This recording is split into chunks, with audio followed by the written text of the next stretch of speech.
Hi everybody, thank you for joining me and welcome to my channel. This is your reading for Chiron and Aries, and it covers the period between February 2019 and 2026. I don't know what month he's going to leave Aries, but we're going to be talking for Pisces, Sun, Moon, and Rising, Venus, Mars. This is affecting your second house, Pisces. That has to do with money, financial status, all those kinds of things. And I think that you will have a big hurdle, but it's not going to be as rough as the last few years when Chiron was in your sign. So first of all, let's take a look at a few cards. This is your Karma Tarot, and this is the first deck I read on YouTube with, fun fact. So here we go. And it's kind of weird because it's designed by a dance troupe in Northern Europe. So it's kind of weird, but I hope you guys like it. You know, it's kind of abstract, surrealism. Five of Wands, exactly. It's like, what is a Pisces bad with? Money. So the second house is money. Chiron moving into Aries. You're feeling apprehensive towards this, and you're feeling nervous about what kind of shit show you're about to get into with that. Now, depending on how much you've gotten a handle on your finances and how much you've gotten control over how you handle your business, then that will be directly relational to how much stress you're experiencing. If you're the kind of Pisces that you've been traveling the world, this and that, you know, head in the sky, head in the clouds, not paying much attention, it could be like a big club to the head and you're like, oh crap, finances, boom, you know, everything gets shoved in your face. You're overspending, whatever, you know, everything kind of comes up. But if you have been diligent, or if you have lots of earth transits, the Pisces with an earth, with like a Taurus moon or a Capricorn moon, you're good, girl. So if you have those transits, then you're going to fare with this much better than, let's say, like tons of water, fire, that kind of stuff. That those Pisces are going to be like, ooh. But even those Pisces may have, you know, learn skills to manage their finances well. So don't feel disparaging. This is nervousness, nothing more, okay? And we have the Queen of Coins, who's telling me that around you is a Virgo, Taurus, or Capricorn, Sun, Moon, and Rising. And so this could be also you if you're really ready for this transit. If your finances are in order, if you're really on top of things, you're confident. Or this will manifest as a person who will teach you and help and support you in terms of your finances over the next 7 years.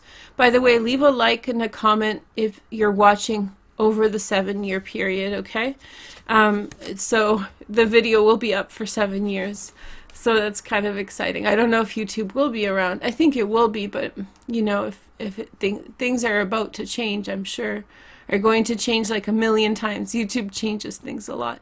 But anyway, so we have Seven of Cups. Seven of Cups is Venus in Scorpio, and what it represents is that there is this kind of a lack of clarity on certain things with regard to work and with regard to money. So you may not fully understand your financial situation. You may not understand where things are going financially for us all. So you might be feeling a little bit overwhelmed at this time. This is a time for you to learn money. So the best way, if we feel a weakness in one aspect of our lives, the best thing we can do is try to learn to deal with it better. That's when we get really diligent with this, right? So you can do it, Pisces. But for you, finances, for some of you, this can also be a preoccupation with the face, because the second house is the face. So you could be in some way really preoccupied with how you're aging, features, those kinds of things. And so I don't think you should worry. Just don't sweat it. Don't worry. Keep things going, and things will work out. Also, previous circumstances will come up a lot, like things that have to do with the past, things that have to do with past regrets, financial regrets. Don't let that get in your head. Keep going forward and dust it off. No unnecessary spending, okay? Really, really watch your money. I'm a queen of coins, oftentimes Virgo, right? Jupiter and Virgo.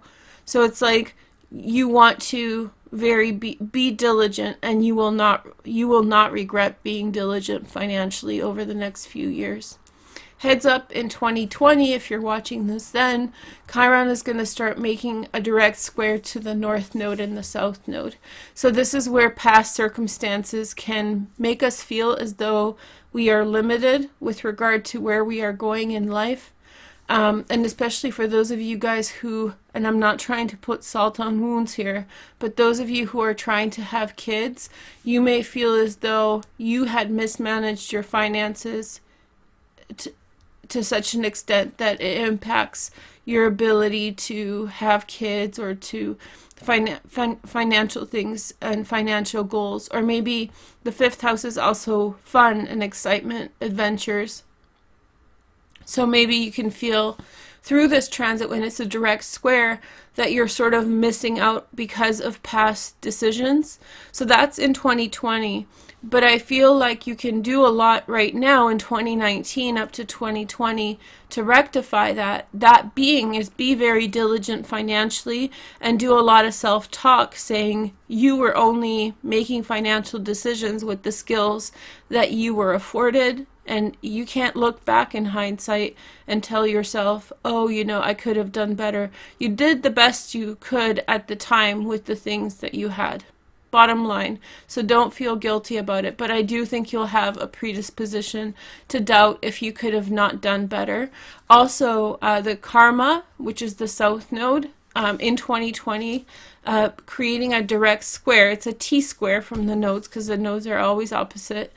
So especially like how you lost money vis-a-vis friends, that can really start to sting in 2020. And especially if you've had friends like run off owing you money, that might be some consequences that, like, thumbs down. Well, don't give me a thumbs down, give me a thumbs up. But yeah, it's gonna, there's some sour grapes there. But I don't think that it's anything that you should take laying down. I think you should use this transit to go even stronger, become even stronger financially. Chiron, from the wounded one, becomes the healer, so you can actually really gain a lot of insight. You can take courses this year with regard to financial planning and management. That would be really good. Okay, so we have the King of Cups, a Pisces, Cancer, or Scorpio. So this could be you guys. And really feelings, you know, ungrounded energy. It's like, well, it's grounded in the feelings. You know, this is a beautiful thing. You guys know, like, stereotypical characters in movies and books. Like the artist just runs around and is just abstract and not really rooted anywhere, and sort of here, there, everywhere. And they don't necessarily have money because they're not focused on the physical world in that way. And so this is kind of the King of Cups, fire and water. Sorry, not water and water. So spirit and water. And just, why do I have to think about these things when I'm creating so much? You know, it's like this person, man or woman, could. It's tough when you have a strong energy in a water energy or in a fire energy, or any energy, and then you're kind of devoid of the other ones a little bit. And so sometimes if you're really like a genius in one way, you could feel yourself very ill-equipped for the other parts of life. And what that practically looks like is quite a bit of, you know, push and pull. It's a bit of a struggle energy. So it's not bad. You can get through it. But I think that there's a little bit of a push to settle down here. A little bit of a push to really kind of take things one step at a time. This is saying success in business. Osiris, which is the Emperor in this deck. So success, a pace and movement forward. Maybe now it's imperative that you do pay attention to money.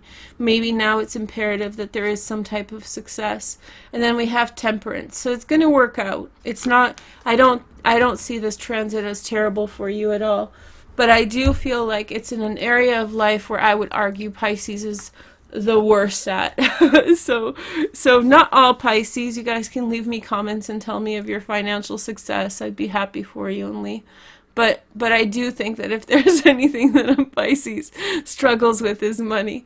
And so, because it's so arcane, right? But I do think that you'll find a solution to it, and I think that there will be like a good conclusion to all this, and especially if you keep your chin up and you face the feelings head on, and if you don't beat yourself up so much about the past. I'm going to do an extended reading for this on Vimeo, and it's going to be in your super duper bonus playlist as well as in your February 2019 playlist. I want to make it available for longer if you want the extended, so you can go into the description and find that. Thank you guys so much for watching. Have a nice day. Talk to you soon. Take care. Bye.